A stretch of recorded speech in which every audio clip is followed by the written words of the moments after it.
Programme में हमें join करें हैं सुन्नी इत्तेहाद काउंसिल के रहनुमा मलिक आमिर डोगर साहब। आमिर डोगर साहब, सबसे पहले तो ये बताएं कि कितनी सीटें आप लोगों की जिनकी आप डिमांड कर रहे हैं, मखसूस नशिस्तें उस हिसाब से कितनी बनती हैं पाकिस्तान तहरीक इंसाफ की और सुन्नी इत्तेहाद काउंसिल की?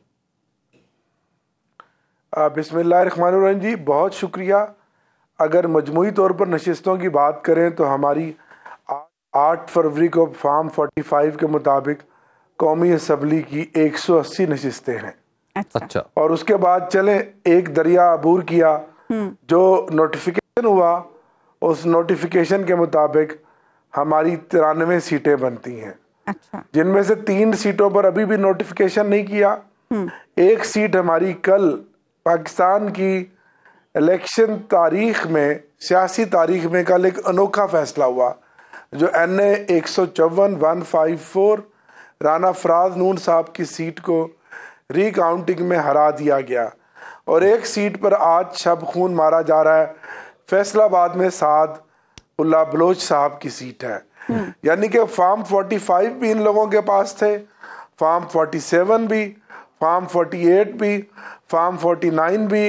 इलेक्शन कमीशन ने नोटिफिकेशन भी कर दिया, असेंबली ने उनकी रजिस्ट्रेशन भी कर ली, उनके कार्ड्स भी बन गए। और इतवार और हफ्ते की दरमियानी रात को अचानक एक नोटिफिकेशन होता है कि जी आपकी रिकाउंटिंग है।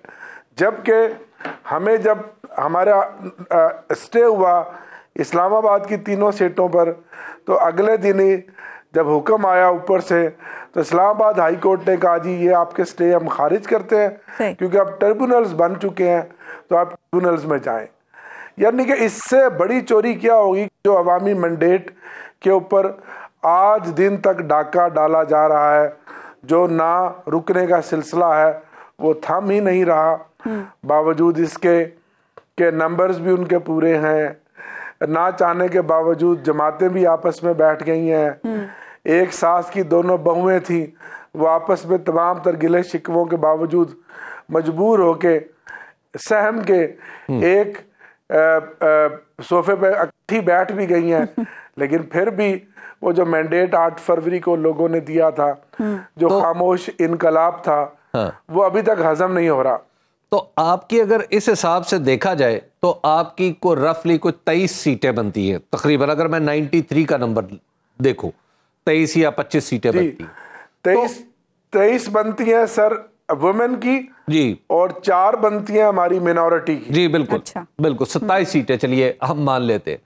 अब ये बताइएगा कि आपके बारे में ये कहा जा रहा है कि आपकी तो कोई फहरिस्त ही जमा नहीं है, यानी कोई ऐसी फहरिस्त नहीं है जो आपकी तरफ से गई हो इलेक्शन कमीशन में और इलेक्शन कमीशन ने को कहा हो कि जनाब ये मखसूस नशिस्तें हैं। तो अब आप कैसे दावेदार हो सकते हैं? देखें, जो कानून है ना जी, वो बड़ा उसके अंदर एक वाजे है, उसमें कहीं ये चीज़ हरफे आखिर नहीं है कि जिस पार्टी की फहरिस्त जमा होगी उसी को खसूसी नशिस्तें मिलेंगी। अच्छा। उसमें यह तो ज़रूर है कि जिस पार्टी की फहरिस्त जमा है, अगर वो एग्जॉस्ट हो जाती है तो नई फहरिस्त जमा कराएंगे। लेकिन 2 मिसालें अभी माजी करीब की हैं। एक 2018 में पंजाब असम्बली में PTI ने अपनी फहरिस्त जमा नहीं कराई थी, और ये रिकॉर्ड की बात है, इलेक्शन कमीशन ऑफ पाकिस्तान ने उनको फहरिस्त जमा करवाने की दरख्वास्त की, और जो सीटें उन्होंने 18 में सूबाई असम्बली पंजाब में जीती थी, उसके मुताबिक उनको खसूसी नशिस्तें मिल गई। अच्छा। फिर जब फाटा मर्जर हुआ 2021 में गालबन KPK में 6 सूबाई नशिस्तों पर इलेक्शन हुए, 4 सूबाई असम्बली आज़ाद उम्मीदवार जीत गए, जिस तरह हम आज़ाद आए हैं। सही। उन चारों ने एक ऐसी पार्टी KP में ज्वाइन की जिसका KPK में कोई वजूद नहीं था, वो था बलूचिस्तान अवामी पार्टी BAP। उनको इजाज़त मिली कि आप अपनी स्पेशल सीट 4 सीटों के ऊपर बनाने की फहरिस्त जमा करा दें। और उनको एक खातून मेंबर की सीट मिली और वो 5 नशिस्तों के साथ बलूचिस्तान अवामी पार्टी की शक्ल में KPK में बाकी मानदा असम्बली की मुद्दत के लिए बैठे। तो इसमें ना कोई खुदा ना खास्ता ऐसी कोई बात है कि जैसे कोई आइन या कानून आड़े आ रहा हो, ना। लेकिन आमिर डोगर साहब, अब हालात वैसे नहीं है ना, हालात तो आपके सामने है। तो इस सिचुएशन में सुन्नी इत्तेहाद काउंसिल फहरिस्त जमा करा देती किसी भी ऐसी सिचुएशन से बचने के लिए। नहीं, देखें, हमें तो आखिरी दिन तक 13 जनवरी को जो फैसला हुआ, जब हमसे बल्ला लिया गया और जिन नामसाइद हालात में हमने इलेक्शन लड़ा, आपको तो हमारे उम्मीदवारों को तगमे देने चाहिए अगर आप हमारी दुख भरी दास्तानें सुन लें कि हम यहाँ पहुंचे कैसे हैं। अब पहुंच तो गए हैं, वो भी कबूल नहीं है। अच्छा ये कोई अल्लाह का करम हुआ है और कुदरत इमरान खान पर मेहरबान है। अब वो कहते हैं नहीं, ये आप इतनी बड़ी तादाद में कैसे पहुंच गए, हमारी तो सारी गिनतियां आपने जो है ना वो गलत करार दे दी, हमारी तो सारी काउंटिंग। अच्छा, ये बताइएगा आमिर डोगर साहब, सदर साहब आपका मुकदमा लड़ रहे हैं और ये कहा जा रहा है कि सदर साहब के खिलाफ तो आर्टिकल 6 लगना चाहिए क्योंकि वो असम्बली के इजलास के रास्ते में रुकावट बन रहे हैं। तो क्या सदर साहब के साथ आपकी मुशावरत जारी है पार्टी की सतह पे? नहीं, हमारी मुशावरत तो नहीं जारी, लेकिन सदर ने असम्बली का इजलास ना बुलाकर अच्छा काम किया। बुनियादी हक है उस पार्टी का जिस पार्टी के मेंबर्स एक बल्क शक्ल में एक असम्बली में बैठे हैं और उन्होंने ज्वाइनिंग की दी है कि उसको उसके मैंडेट के मुताबिक जो एक फार्मूला है उसकी तनासब से उसको सीटें दी जाएं। देखिए, ये कितनी बड़ी ज्यादती है। अगर हम 22 या 27 आ जाएंगे, अगर हम 90-91 हैं, तो आप फिर करना क्या चाहते हैं हमारे साथ? इस पार्लियामेंट की चलो जैसी भी है, इसकी कोई सैनिटी भी आप रखेंगे? कोई तो दुनिया अच्छे को भी बच्चे आप बन जाए ना दिखाएंगे, डोगर चलो साहब। हमने जैसा भी था जी, आप अच्छे बच्चे बने ना। सर हम तो अच्छे बच्चे हैं, बताएं। हमने पंजाब असम्बली में जो है वो एक आईनी और कानूनी किरदार अदा किया। यहाँ भी हम एहतजाज करेंगे, पार्लियामेंट के अंदर बनकर करेंगे और हम आइन और कानून के दायरे में रख के करेंगे। तो नहीं करेंगे कौमी असम्बली के। हम इस मुल्क को इस मुआशी और इस आईनी और सियासी बहरान से निकालना चाहते हैं। हम चाहते हैं कि 8 फरवरी को जो अवाम ने फैसला जिस पार्टी के हक में दिया था उसकी उमंगों के मुताबिक फैसला होना चाहिए। लेकिन ये मुआशी बहरान से तभी निकलेगा ना जब डोगर साहब, जब IMF के साथ हमारी डील होगी। ये तकरीबन सारे माहिरीन मुआशियात इस बात पे मुत्तफिक हैं और आपकी पार्टी कह रही है कि IMF को लिखेंगे कि जनाब ये ना करें, आप हमारे साथ इन पाकिस्तान के साथ मुआहिदा ना करें। देखिए, ये तो अभी गुफ्तगू है ना। जब अगर ऐसी कोई चीज़ लिखी जाएगी तो वो फिर आप के सामने आ जाएगी। लेकिन हमारी पार्टी इस मुल्क को कौम के मुस्तकबिल के लिए हर तरह का आईनी किरदार अदा करने के लिए तैयार है। हमारा पहले तो कह रहे हैं कि उन्होंने डिक्टेट करा दिया है खत और अब लिख दिया जाएगा। 8 फरवरी को फॉर्म 45 के मुताबिक पहले हमारा मैंडेट हमें वापस दिया जाए, उसके बाद हम आगे बात करेंगे। अच्छा आमिर डोगर साहब, अब ये कहा जा रहा है कि स्पीकर इजलास बुला लेंगे 29 फरवरी को। तो इस सिचुएशन में आप लोगों की स्ट्रेटजी क्या होगी? आप लोग कौमी असम्बली का इजलास अटेंड करेंगे? क्योंकि पंजाब असम्बली में हमने देखा कि आप लोगों ने इजलास का बायकॉट कर दिया, गए ही नहीं पंजाब असम्बली के इजलास में जब इंतखाब हो रहा था वजीर आला का। हम अपना आईनी और कानूनी तमाम एहतजाज और तमाम ऑप्शंस को मद्देनजर रखेंगे और हम भरपूर एहतजाज करेंगे और उस वक्त तक एहतजाज हमारी जारी रहेगा जब तक हमें हमारा हक नहीं दिया जाता।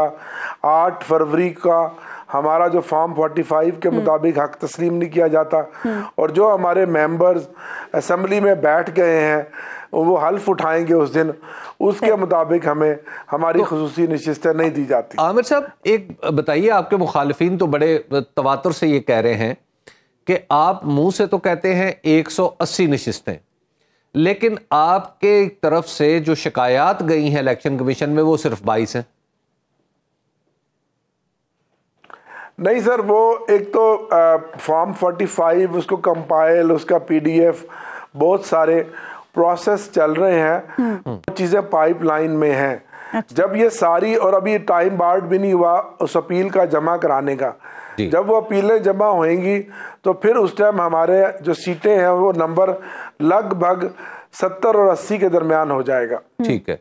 और पंजाब असम्बली में बताइएगा कि यहाँ पे कल लाहौर में एक बड़ा इजलास, जलसा नुमा प्रेस कॉन्फ्रेंस हुई जिसमें लोग मौजूद थे, सूबाई असम्बली के अरकान। वो कह रहे थे कि सूबाई असम्बली के उम्मीदवारान जो कह रहे थे कि हम जीते हैं। तो क्या आपने पंजाब में भी ऐसे किसी नंबर का तयन किया है? जी, पंजाब देखें, हमारी कौमी असम्बली की 70 से 80 सीटें हैं और पंजाब असम्बली की हमारी 60 से 70 सीटें हैं। अच्छा। 60 से 70 सीटें पंजाब असम्बली की हैं। कितनी और सीटें हकीकत में 20 कौमी असम्बली की सीटें हैं, 17 से 20 जो इन्होंने जीती हैं, जो इनको बता दिया गया बाशगाफ अल्फाज में, जिसमें काबिल जिक्र यह है कि यास्मीन राशिद भी जेल में बैठकर नवाज शरीफ से जीत चुकी हैं। मानसहरा की सीट हमने जीती हुई है, शहजादा गुस्तासफ खान जीते हुए हैं, लेकिन आज दिन तक उनका नोटिफिकेशन नहीं किया गया। और इसी तरह पंजाब के अंदर भी हम तकरीबन, हमारी जो सीटें बनती हैं वो 160 के लगभग बनती हैं। हमारे जो फॉर्म जमा हुए हैं वो 107 जमा हुए हैं। ठीक है, ये हमारा जो टेंटेटिव फिगर जो मैंने आपको दिया है। ठीक। तो ये बताइएगा कि अब आपने इनको सिर्फ कानूनी फोरम पे रखना है या कोई एहतजाज की तरफ भी जाना, या जैसे मौलाना फजल रहमान जा रहे हैं बड़े पैमाने पे? देखिए, हमारे पास पहले ये रास्ता बहुत था कि हम जो कुछ हमारे हाली हालात पैदा किए गए, आप सब जानते हैं। आपको एक एक चीज से आप बाखबर है अल्हम्दुलिल्लाह। तो हमने इलेक्शन का बाइकआउट नहीं किया। उन हालात में भी हमने इलेक्शन लड़ा जो एक आग का दरिया था। अभी भी जाहिर है जो आइन और कानून में मरवजा तरीका है, हम उसी रास्ते पे चलेंगे और हमें अपनी अदालतों से पूरा यकीन है कि इंशाअल्लाह हक और सच की फतह होगी, हमें इंसाफ मिलेगा और हमारा जो मैंडेट पे डाका डाला गया है वो मैंडेट हमें वापस मिलेगा। सुनो न्यूज़ का यूट्यूब चैनल ही आपकी खिदमत में बेलाग तबसरे और गैर जानिबदार तज्जिए लेकर आता है।